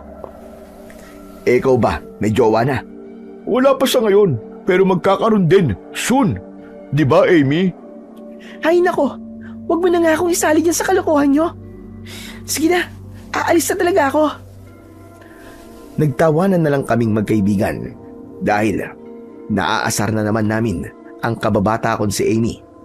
Pagkatapos nun ay nagpatuloy na kami sa pag-uusap tungkol sa pagdaragdag ng maiimbak na pagkain. Bok, hindi na rin tayo makakapaghanap pa ng pandagdag na pagkain dahil nasa kanluran na ang araw. Bok, mabilis lang naman yun kaysa naman magutom yung mga tao dito. Ayoko rin naman silang gutumin, pero baka mapahamak tayo sa gagawin natin Bok, ano ka ba? Magdadala naman tayo ng sulo tsaka itak Pero Bok, seryoso. Baka ayos na muna yun. Pwede naman para bukas na lang yung kukunin natin Pero Bok, sa palagay ko, mas mainam na ngayon na lang natin gawin. Magsama tayo ng ilang kalalakihan para may magdadala na rin ng sako. Medyo madami rin kasi yung mga imbak na gulay ni nanay. Okay, sige. Kung yan yung gusto mo, ikaw nang bahala. O sige, ikaw nang bahala sa mga sakong dadalhin natin Pati na rin yung mga kahoy na gagawin natin sulo. Sige. Ihanda ko na lang yung mga tuyong kahoy. At teka, ilang mga tao ba yung isasama mo? Siguro mga 10, Bok. O sige, puntahan nyo na lang ako sa likod ng bahay. Para dun pa lang masindihan na natin yung mga gagamitin natin sulo. Matapos kong sabihin yon, ay isang tango na lang ang itinugon ng kaibigan ko at tumalikod na siya at naglakad palayo habang ako naman ay dumiretso sa likod ng bahay para alisan ng laman ang iba kong mga sako. At habang nag-aayos ako ng mga tuyong kahoy na dadalhin namin ay dumating si Lolo Laurito. Olo, nandyan po pala kayo. Oo. Kadarating ko lang din. At galing ako sa loob ng kubo. Ikaw, ano yung ginagawa mo? Ito ho ba, Lo? Inaayos ko lang po. Balak po kasi naming lumabas ng gubat para kumuha ng mga gulay. Pero Ikbas, hapon na. At baka abutan kayo ng dilema. Kaya ako nga po ito isinasako para handa kami mamaya paglabas ng gubat. Hindi kasi namin alam ang naghihintay sa amin doon. Pero baka pwede nyo na lang ipagpabukas yan. Nag-aalala ako na baka wala nang uuwing hikbas dito sa kuta natin. Lo, uuwi po kami ng buo at walang bawas. Kung ganun sasama na lang ako sa inyo. Lo, hindi po kami aalis para mamasyal doon. Lalabas kami ng gubat para makakuha po ng pandagdag sa mga pagkain natin. At hindi natin alam kung hanggang kailan tayo mananatili rito. Lalo na, hindi marunong mga mga kababaryo natin. Pero hikbas. Lo, wala na pong pero. Mapanganib pong gagawin namin, Lo. Kaya dito ka lang. Magpahinga ka na lang po. At huwag kang magpagod. Hanggang ngayon, ay napakatigas pa rin ang ulo mo. Kayo rin naman po, Lo Ay nako. Sa tingin ko, hindi na ako matatalo sa sagutan ngayon. Dahil may sarili ka ng pag-iisip At alam mo na ang mga ginagawa mo. Kaya nga po, Lo, sige na. Kahit naman anong sabihin mo sa akin, ay hindi ka pa rin pwedeng sumama sa amin. O siya, sige. Papasok na ako sa loob. Basta, mag-iingat kayo, Hikbas. Opo, ay Lo, teka lang po. Pakisabi po kay Amy na hindi namin alam kung anong oras kami makakabalik. Mas mainam nang bunutin na lang muna nila yung mga kamote ko at yung ibang bunga ng mga gulay. Siya na lang bahala kung paano niya po yung lulutuin. Sige, Hikbas. Basta, mag-iingat kayo. Pangako po, Lo, mag-iingat po kami. Matapos kong sabihin yon, ay tumalikod na rin si Lolo Laurito. At ilang minuto lang ang lumipas, ay dumating na rin ang kaibigan kong si Ronnie, kasama ang 10 kalalakihan, ngunit may 3 mga babae. Oh, teka Bok, akala ko ba puro kalalakihan lang yung sasama mo? Ba't may kasama ka mga babae? Bok, hindi naman sila sasama eh. May sasabihin daw sila. Bakit di mo nalang tinanong? Gusto daw kasi nila na sila mismo yung haharap sa'yo. Sila yung magsasabi. Sa palagay ko, malaga yung mga sasabihin nila, Bok. Ganun ba? Ano ho ba sasabihin nyo? Agad naman na sumagot ang isa sa mga babaeng tinanong ko. At ang sabi niya ay gusto daw sana niyang ipasabay na kunin ang mga alaga nilang mga baboy at kambing. Kesa daw mamatay sa gutom ang mga yon, mas mainam na raw na kainin namin. Habang ang isa naman ay nagsalita rin at ang ipinasasabay naman niya na kunin namin ay ang mga alaga niyang aso at pusa. At ang isa naman ay ang mga alaga raw nitong mga manok na pwede rin daw namin maipandagdag sa pagkain doon. Sige, wala pong problema. Pupunta na rin lang naman po kami doon. Susubukan na rin namin kunin yung mga alaga ninyo. Yung iba naman para naman po sa ating lahat. Kung ganun, Bok, tara na. Para hindi tayo ganong gabihin. Sige, Bok. Ano mga kasama? Doon na natin sisindihan ang mga gagamitin natin sulo bago tayo makalabas ng gubat. Sumang-ayon sila sa mga sinabi kong yon at pare-pareho naming tinahak ang daan. At bago pa man kami makalabas ng gubat, ay kanya-kanya na kaming nagsindi ng sulo. Pagkatapos nun, ay hindi kami naghiwa-hiwalay hanggang sa nakarating kami sa bahay nila Ronnie. Halika kayo rito, Bok. Nandito yung mga gulay Sige, susunod kami. Halika kayo mga kasama! Pagpasok namin sa silid na tinuturo ni Ronnie, ay kanya-kanya na kami ng pagsasako ng mga gulay. Hanggang sa pare-pareho na naming napuno ang mga sako. Kaya naman, pinauna na namin ng iba. Pero mahigpit ko silang hinabilinan na huwag maghiwa-hiwalay at huwag hahayaang mamatay ang mga dala nilang sulo. Bok, saan naman tayo ngayon pupunta? Hahanapin natin yung mga alaga nilang hayop. Sige, Bok. Ngunit sa paghahanap namin ng mga hayop, ay nadismaya kami dahil bawat bahay na mapuntahan namin ay wala na ang hayop. Ang iba ay patay na at nabubulok na. Kaya naman, nagpasya na lang kami na umuwi na lang. Ngunit isang kaba ang bumalot sa pagkatao ko. Dahil hindi pa man gaanong nalalapit sa gubat, ay kinutuban na ako na baka may hindi magandang nangyayari sa mga tao sa kuta namin. Bok, bilisan natin. Bakit, Bok? Sa tingin ko, hindi tamang iniwan natin sila doon. Bakit naman? Wala nang bakit-bakit, basta bilisan natin. At kailangan natin makabalik kagad. Hindi na nagsalita ang kaibigan ko ng mga sandaling yon at mabilis na lang naming nilakad ang daan. Ngunit pagdating namin sa kuta namin, napansin kong iba ang postura ng mga tao. At di pa man ako nakakapasok sa loob ng kubo, ay rinig ko na ang pag-iyak ni Amy. Teka, ano nangyari? Hikbas! Igbas! Niyakap ako ni Amy pagpasok ko pa lang ng pinto. Teka, huminahon ka. Bakit ka ba umiiyak? Ano nangyari? Nasaan sila Lolo Lorito at Julian? Igbas! Kinuha sila ng tatay mo! Kinuha sila! Ano? Teka Amy, anong ibig mo sabihin? Anong kinuha sila ni tatay? Kinuha sila ng tatay mo! Si Mang Wilbert!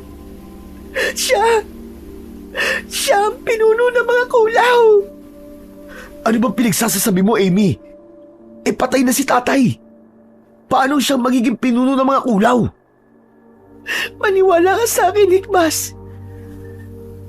Kitang-kita ko ng dalawang mga mata ko na siya talaga yon. Siya ang tatay mo. Pero ibang-iba na siya sa dati. Napakalakas niya. Kaya dahil doon, walang nagawa ang mga tao. Kaya yun, kinuha niya si Julian at si Lolo. Igbas, anong gagawin natin? Anong gagawin natin? Hindi talaga ako makapaniwala sa mga narinig kong yun, Sir Blair. Dahil ang alam ko ay matagal nang patay ang tatay ko. Pero nagkamali pala ako. Hindi ko naman alam kung anong dahilan at kung paanong naging pinuno si tatay ng mga kulaw. Kaya naman, nang gabi ding yun ay naghanda kami at maliban sa mga bata, mapababae man o mga lalaki, ay nagpasyang sumama para iligtas si Lolo Laurito at si Juliana. Totoo ba yung mga narinig ko sa mga tao kanina, Bok? Buhay daw si Mang Wilbert? Buhay daw ang tatay mo? Hindi ko nga rin alam, Bok eh. Hindi ako sigurado. Gulong-gulo ako, Bok. Pero Bok, kailangan nating kumilos. Dahil sa mga oras na to, sigurado ako nanganganib na si Julian at si Lolo. Bok, huwag kang mag-alala. Ang laban mo ay laban din namin at sasamahan ka namin sa lahat ng mga plano mo. Patay kung patay.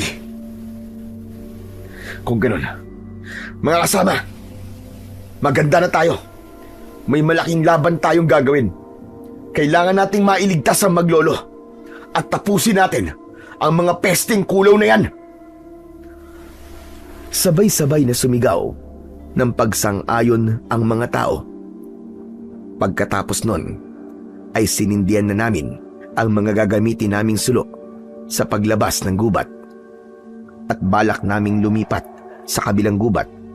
Ngunit nasa bungad pa lamang kami ay nakita na namin ang mga kulaw na nagliliparan at napakarami nila. At sa lupa naman ay may iilan. Hanggang sa nakita namin sina Julian at Lolo Laurito na nakatayo sa gitna ng baryo at nakatali, habang may isang lalaking kulay abo ang balat na nakatalikod. At pagharap niya sa amin ay hindi ako makapaniwala. Igbas, Nang marinig ko na tinawag niya ako sa pangalan ko, ay nanindig ang mga balahibo ko dahil boses ngayon ni tatay. Ngunit hindi na ito tulad ng dati na maamo ang muka, mabait tignan. Dahil ng mga oras na yon, ibang-iba na siya. Naglalagas ang mga buhok, kulay abo ang balat, at halata ang mga maiitim niyang ugat. Tay, anong ibig pong sabihin nito? hindi mo ba ako nakikita? Ang ibig sabihin, buhay ka, Tay? Nakikita mo naman, di ba? Buhay na buhay pa ako. At mas pinalakas. Pero, ano pong ibig sabihin nito, Tay? Wala naman. Sadyang kinuha ko lang sila para kumustahin. Grabe. Napakalaki na pala ni Julian. Dati-rati, ako pa nagpapalit ng lampin niya. Tay, huwag mo na nga akong idaan sa mga paganyan-ganyan mo. Ano ba talaga ang gusto nyo, Tay? Tinatanong mo ang gusto ko. Isa lang naman ang gusto ko. Ibigay mo sa akin ang tungkod at ang puting bandana. Bakit? Bakit gusto mo makuha ang mga mahalagang bagay na galing kay Lolo? Dahil yan ang isa sa mga sangkap para maging mas makapangyarihan pa ako. Noon pa, ay gusto ko na makuha ang bagay na yan. Pero hindi siya pinagkatiwala sa akin ni Tatay. At idiniretso niya sa'yo na ipamana. Dahil doon, sobra ako nagalit sa kanya.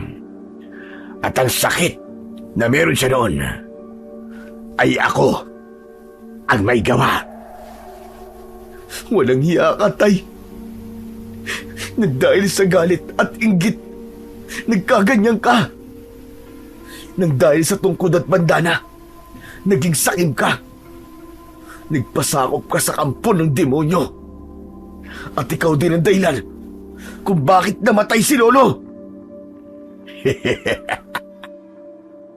Kahit na kailan, hindi naging pabor sa akin ang taong yon. Isipin mo, nag-iisa lamang niya akong anak. Pero hindi man lang niya ako pinakitaan ng pagmamahal. Mas pinahahalagahan niya pa ang ibang tao kaysa sa tunay niyang kadugo. Kaya sapat na ang dahilan ko para tumalikod sa liwanag. Dahil ang buhay sa mundo ay hindi isang laro. Dahil kahit anong gawin ko noon, hindi pinakita ng taong yun na mahal niya ako. Tay, maling-mali kayo. Mali! Hindi sapat na batayan yon para maging ganyan ka. Hindi sapat na dahilan yon para gawin mo yung kay Lolo at magpasakop kayo sa mga demonyo. Di niyo ba inisip? Tatay mo siya. Anak ka niya. Hindi man niya naparamdam sa'yo na mahal ka niya at hindi man niya kayang ipakita yun sa'yo. Pero ang totoo, mahal na mahal ka niya dahil anak ka niya. At anong alam mo sa salitang pagmamahal? Wala, Hikmas. Wala kang alam. Magulang siya, Hikmas. At nag-iisa niya lamang akong anak. Responsibilidad niyang ipakita sa akin ang pagpapahalaga niya bilang isang ama. Pero ano? Anong ginawa niya? Mas pinaramdam niya sa akin na mas mahal niya ang ibang tao kaysa sa sarili niyang anak, kaysa sa sarili niyang dugo at laman. Tapos sasabihin niya pa sa akin na buti na lang si ganyan, na buti pa si ganun, buti pa siya. Eh paano ako? Ginawa ko naman ang lahat pero wala. Ang nakikita niya lang ay ang mga pagkakamali ko. Pero mga kabutihan kong ginawa, maski Katiting, wala akong nakuhang papuri mula sa kanya. At higit sa lahat, ni Katiting, wala akong naramdaman na pagmamahal sa kanya. Pero Tay, kasalanan ang pumatay eh. Kasalanan ang ginawa mo. Kasalanan to sa mata ng Diyos. Bakit? Ang pagkukumpara ba ng anak sa iba ay hindi kasalanan? Hikmas, magulang din ako. At alam ko ang bagay na yun. At masakit yun. Pero Tay, hindi yun ang basihan para magkaganyan ka. Baka may dahilan si Lolo kung bakit niya ginagawa yun. Baka gusto niya na mas galingan mo. O di kaya mas tumapang ka. Hindi yun ganun, Hikmas. Bakit kailangan niyang ikumpara ang sarili niyang anak sa iba? Kung alam mo naman na hindi siya katulad ng mga taong yun. At hindi tayo pare-pareho ng ugali. Ang bawat isa sa atin ay magkakaiba. Kaya ba nagkaganyan ka? Kaya ba sumapi ka sa mga kulaw na yan? Kaya ka ba nagpasakop sa kampo ng kadiliman? Akala ko ba tay dati galit na galit ka sa kanila dahil pinatay nila si nanay? Pero ano to? Ano tong ginawa mo? Ayoko na sagutin ang mga bagay na yan, Nikbas. Ang mabuti pa, ibigay mo na lamang sa akin ang tungkod at ang puting bandana. At ipinapangako ko sa iyo, nalalayo na kami sa baryo nyo at walang ibang masasaktan. Tapos ano? Sa ibang baryo naman kayo mambibiktima? Hindi ako papayag, tay. Mas gugustuhin ko pang mamatay sa kami ng sarili kong ama para lang sa katahimikan ng lahat ng tao. Kung ganun, magpasensya na lamang tayo, anak. Dahil nang balutin ako ng dilim, ay hindi na ako nakakaramdam pa ng awa at konsensya. Nang sabihin niya yon, ay walang ibang utos at umatake na sa amin ang mga kulaw. Madami sa amin ang nasugatan, pero nanaig sa puso nila ang katapangan. Hanggang sa nakakuha ng pagkakataon ang kaibigan kong si Ronnie at nakalapit siya sa 2 taong nakatali, at doon ay napakawalan niya ang mga ito. Pero sa mga oras din na yon ay pakunti na rin ng pakunti ang bilang ng mga kulaw, habang sa grupo naman namin ay wala. At dahil yon sa mga sulo na dala namin, hindi sila nakakalapit ng mabuti sa kinatatayuan namin. Sige na! Ilayo mo na sila rito, Ronnie! Magmadali ka! Pero Bok, paano ka? Lalabanan ko sila na mag-isa. Kaya sige na! Umalis na kayo! Iligtas nyo na ang mga sarili nyo! Kayang-kaya ko to! Pero Bok, Wala nang pero-pero. hindi ko yun utos bilang kaibigan. Utos ko yun bilang isang albularyo. Kaya mga kababaryo, bilisan nyo na! Bumalik na kayo sa kuta natin! Dahil sa nakita ng tatay ko na natatalo na namin sila, ay napasigaw na lang ito ng malakas. At doon ay nagbago bigla ang anyo niya bilang isang kulaw na may 2 ulo ng napakalaking itim na ibon, habang ang tunay na ulo naman niya ay nananatili sa gitna.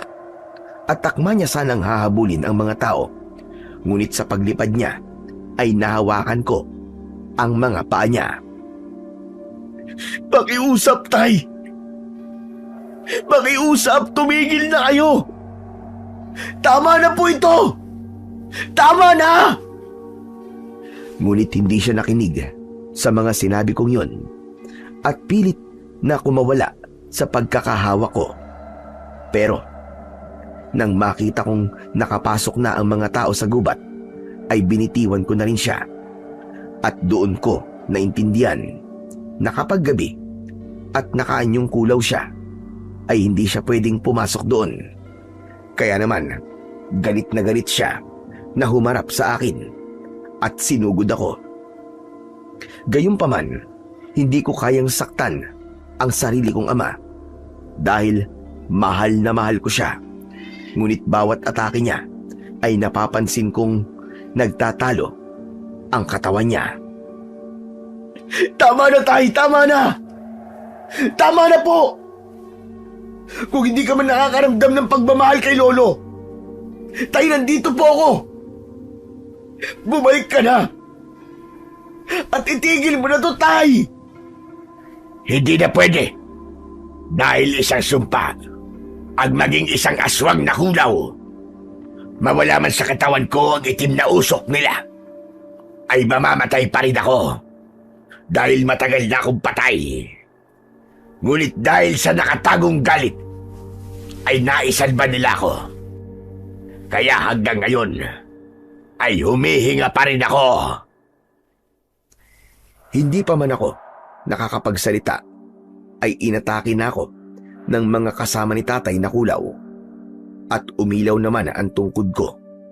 Pero dahil ayokong masaktan ang tatay ko ay hindi ko yun iwinasiwas sa ere, dahilan kaya nila ako nahawakan sa magkabilaan kong kamay at nabitiwan ko ang tungkod na may tali ng puting bandana.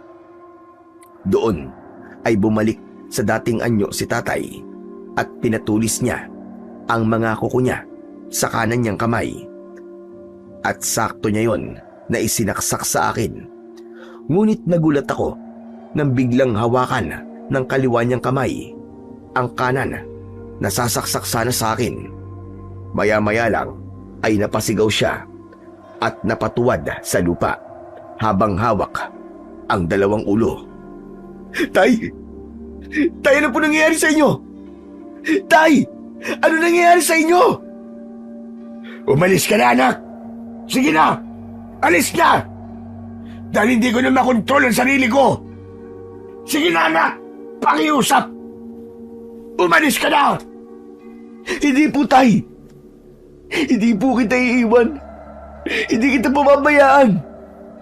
Kung may paraan pa para iligtas kita sa supang yan ay gagawin ko. Sabihin niyo lang po sa akin, tay, kung paano. Sige na, anak! Umalis ka na! Ayaw kita saktan! Umalis ka na! Ngunit kahit pinapaalis niya ako, ay hindi ko pa rin siya iniwan. Hanggang sa nagkatotoo na nga na hindi niya na nakontrol ang sarili niya at bigla niya akong sinakal sa leeg. Hindi na rin ako makahinga noon dahil sa higpit ng pagkakasakal niya. Hanggang sa naabot ko ang tungkod ko at hindi ko man yun kinokontrol, ay kusa yun naglabas ng berdeng ilaw at bumalot yun sa katawan ni tatay. Hindi naman nagtagal at nagmistulang bula ang mga kulaw at bigla silang naglaho. Habang si tatay ay nangisay sa lupa habang bumubula ang bibig. Gusto ko pa sana siyang lapitan, ngunit may malakas na puwersang pumipigil sa akin. Hanggang sa nawala na ang liwanag at nakita kong unti-unting pumapayat ang katawan ni tatay. Tay! Tay! Patawarin mo ko, anak. Patawarin mo ko. Kung naging ganito ko. Lagi mong tatandaan, anak. Mahal na mahal kita. Tay! Tay! Tay! Gumising ka, tay! Tay! Nang mga oras na yon, naging abo na lang si tatay. Grabe ang sakit ng pangyayaring yon. Hindi ko alam kung magagalit ba ako o masasaktan. Pero alam kong masama ang ginawa ni tatay.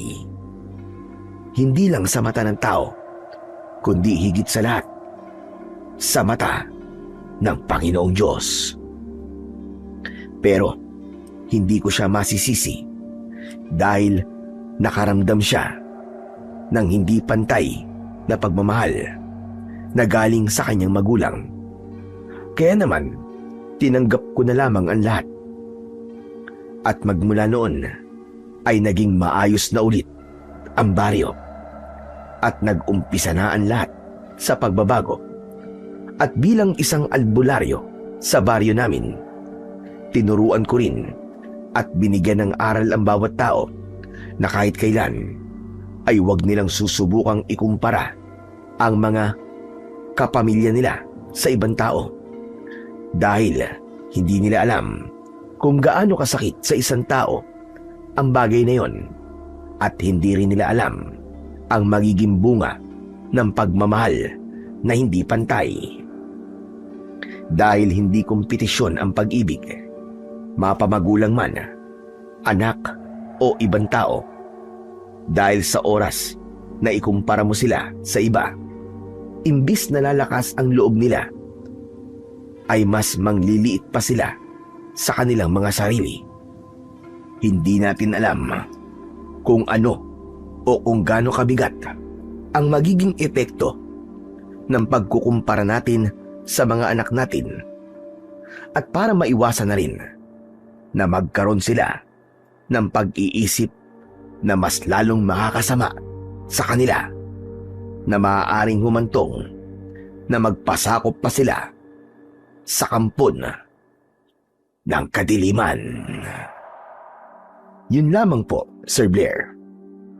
Salamat sa lahat ng mga nakinig. At sana ho ay may natutunan po kayong aral sa aking munting kasaysayan. Salamat po. Sa kwentong ating napakinggan ay pinatutunayan nito na ang pag-uugali ng isang magulang na ikinukumpara ang kanyang anak sa ibang tao ay may malalim na epekto sa isip at damdamin ng isang bata. Sa halip na magsilbing inspirasyon, nagiging ugat ito ng pagdududa sa sarili, takot at pakiramdam na siya ay hindi sapat. Nakakalimutan na sa ganitong paggambing ng bawat tao ay nilikhang may natatanging kakayahan, sariling lakas at takdang panahon kung kailan siya uusbong at magiging kapaki-pakinabang. Gayunpaman, hindi nangangahulugan na dahil tayo'y nasaktan ay may pahintulot na tayong gumawa ng mali, sapagkat ang isang pagkakamali ay hindi kailanman maitutuwid ng isa pang pagkakamali. At ikaw bilang anak, bilang tao at bilang mamamayan, lagi tayong may pananagutang piliin ang kabutihan.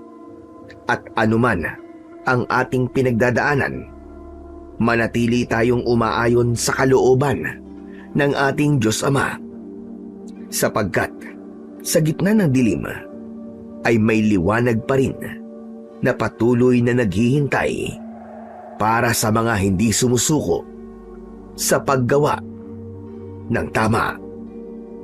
Sabi nga sa Roma, Kabanata 12, Talata 21, huwag kang papadaig sa masama, kundi daigin mo ang masama sa pamamagitan ng mabuti. Sabi rin sa unang Pedro, Kabanata 3, Talata 9, huwag kayong gumanti ng masama sa masama o insulto sa insulto, kundi sa halip ay magpakalayo kayo, sapagkat kayo'y tinawag upang magmana ng pagpapala. Maraming salamat po sa walang sawang pakikinig at pagsuporta sa aking mga YouTube channel na The Voice Addict at sa mga kwento ni Apong Isaac. Hanggang sa muli ho, at pagpalain nawa kayo ng Diyos na may kapal.